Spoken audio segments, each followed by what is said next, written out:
पाकिस्तान, ये जो पाकिस्तान जिसको 70-78 साल कहते हैं, लकीली हम कह सकते हैं हम 2 सदियों के लोग हैं। हम पिछली 90s में लोग, आप भी वही, जावेद साहब वही। नई नस्ल ने वो पाकिस्तान देखा ही नहीं।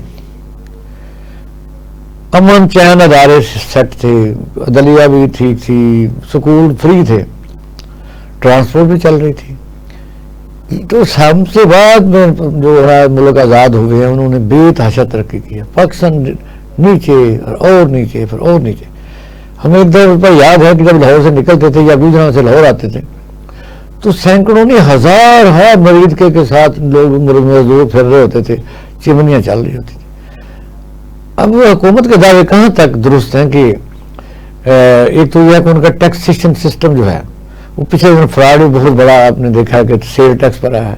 आप अक्सर कहते रहते हैं कि ये एडवांस टैक्स सबसे बड़ी बीमारी है। ये तो आज एक्सप्लेन करें, आपके पास फोरम है कि क्या है, क्या ये गोरखतंत्र, आम आवाम को तो नहीं पता इस। इकबाल शाह साहब, पहली बात मैं आपसे यहाँ से शुरू करता हूँ जो आपने माजी से बात की। आपको याद है कि गुजरांवाला में एक पुल बनाया गया था, हनीफ रामिद साहब वज़ीर आला थे। उस वक्त शंघाई में कोई ब्रिज नहीं था, चाइना में शंघाई में कोई ब्रिज नहीं था। गुजरांवाला में एक, मैं छोटे रेलवे स्टेशन के सामने सियालकोटी गेट के आगे एक पुल बना था, ठीक है जी, हालांकि सिंगल ट्रैक पुल था, तो बड़ी अचीवमेंट थी। आज शंघाई में चले जाएं तो आपको एक रेलवे स्टेशन के और 22 से 27 वहां पे मेट्रो चल रही, और एक रेलवे स्टेशन के 15-15, 20-20 गेट हैं, ताकि जो बंदा जहां जाना चाहता है वो 5 मिनट में वो एक अपनी ट्रेन से उतरे और अपनी मंजिल पे चला जाए। दुनिया ने ये काम किया लोगों को फैसिलिटेट करने के लिए। हुकूमतों ने वो पैसा लगाया है और पैसा बनाने के लिए। पॉजिटिवली मुल्क के अंदर यही होता है कि गवर्नमेंट भी इन्वेस्ट करती है पैसे को और उससे इंफ्रास्ट्रक्चर बिल्ड होता है। अब आपने जो बात की कि इंडस्ट्री में आपने रेफरेंस किया, इसमें कोई शक नहीं है। पिछले अगर दहाइयों से हम देखें तो पाकिस्तान में कोई लेवल की इंडस्ट्री नहीं लगी, और अगर एक आध कोई किसी वजह से लग भी गई तो वो वायबल नहीं है जब तक गवर्नमेंट उसको शेल्टर ना करे। तो हमने क्या किया, एक बहुत बड़ी प्रिविलेज क्लास बना दी, और वो प्रिविलेज क्लास का सबसे बड़ा बेनिफिट ये है कि वो खुद गवर्नमेंट के हक में तकरीरें करते रहते हैं, टीवी और मीडिया से प्रोग्राम करते रहते हैं। वो लगता है कि यही सच बोल रहे हैं। अगर यही सच है तो पॉवर्टी बढ़ी क्यों है, गुर्बत में इजाफा क्यों हुआ है, आपके यहाँ फ्रस्ट्रेशन क्यों हुई, आपके अंदर चोरी डकैती, लोगों को कारोबारी और कुछ नहीं आता लूटने के लिए। अब आते हैं जी टैक्सेशन के ऊपर।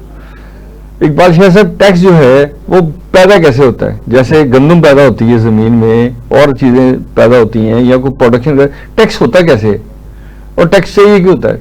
टैक्स इस चीज का नाम है कि आपने कोई इकोनॉमिक एक्टिविटी की, आपने कोई फाइनेंशियल एक्टिविटी की, आपने कोई कल्चरल एक्टिविटी की, स्पोर्ट्स एक्टिविटी, उसके नतीजे में, एक्टिविटी के नतीजे में लोगों ने पैसा खर्च किया, और उस पैसे के नतीजे में वो प्रोडक्ट जो मैंने बनाई थी, दुकानों पे पड़ी थी, वो बिकी, तो गवर्नमेंट को उसमें से टैक्स मिल गया। अब वो टैक्स के 2 हिस्से हो गए। एक टैक्स हो गया जो सेल टैक्स है कि आपने इतने की सेल की है, उसने रिटेल पे जाके वसूल होना था और वहीं पे उसने खर्च भी होना था उस इलाके में, उस काउंटी में। इनकम टैक्स ने फेडरल गवर्नमेंट तक जाना था और उससे गवर्नमेंट ने अपने इंफ्रास्ट्रक्चर को डेवलप करना था। अगर आप ईमानदारी से देखें तो पिछले कम से कम 30 साल 40 साल से आप दुनिया भर से कर्जा उठाते हैं, अपने अखराजात पूरे करते हैं, अपनी अयाशियां पूरी करते हैं, और अवाम को डिलीवर नहीं करते कोई, और उसका बोझ अवाम पे डालते चले जाते हैं।